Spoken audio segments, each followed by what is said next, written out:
রাজধানীর উত্তর পল্লবী আবাসিক এলাকায় নিরাপত্তা কর্মীকে হত্যার অভিযোগে সাগর নামের এক রিকশা চালককে গ্রেপ্তার করেছে পিবিআই। পল্লবী আবাসিক এলাকায় রিকশা প্রবেশের বাধা দেওয়া নিয়ে তাকে পিটিয়ে হত্যা করা হয়। এ নিয়ে মোহাম্মদপুরে আসাদুল হত্যায় 4 জনকে গ্রেপ্তার করেছে পুলিশ। গত ১৩ এপ্রিল পল্লবী আবাসিক এলাকায় একটি রিকশা ঢুকতে গেলে নিরাপত্তাকর্মী সালাউদ্দিন বাধা দেন। পরে ক্ষিপ্ত হয়ে নিরাপত্তাকর্মীকে বেধড়ক পেটানোর অভিযোগ রিকশাচালক সাগরের বিরুদ্ধে। পরের দিন হাসপাতালে চিকিৎসাধীন অবস্থায় মৃত্যু হয় সালাউদ্দিনের। এ ঘটনায় নিহতের স্ত্রী হত্যা মামলা দায়ের করলে ছায়াতদন্তে নামে পিবিআই। রাজধানীর বিভিন্ন স্থানে অভিযান চালিয়ে মিরপুর থেকে হামলাকারীকে গ্রেপ্তার করা হয়।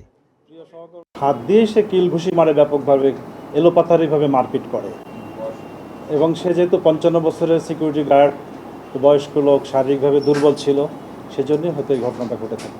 তবে তার পিসিপিআরে তেমন কোনো গুরুতর কোনো অপরাধ খুঁজে পাওয়া যায়নি এখন পর্যন্ত। এদিকে মোহাম্মদপুরে চাঞ্চল্যকর আসাদুল হত্যাকাণ্ডে জড়িত প্রধান আসামিসহ 4 জনকে গ্রেপ্তার করেছে পুলিশ।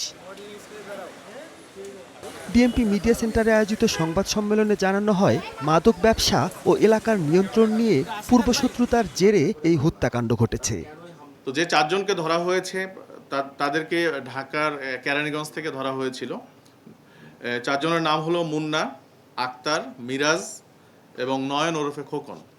আমরা আরও কয়েকজনের নাম পেয়েছি, তদন্তের স্বার্থে এখন আমরা বলছি না। তাদের ধরার জন্য আমরা অভিযান অব্যাহত রেখেছি। গত 15 এপ্রিল রাতে মোহাম্মদপুরের ইটখোলা এলাকায় ছুরিকাঘাতে আসাদুল হককে হত্যা করে দুর্বৃত্তরা। কিছু সন্ত্রাসী এসে ঘটনাটি ঘটিয়ে আবার চলে গিয়েছে। Mahmudul Hasan, star news, Dhaka.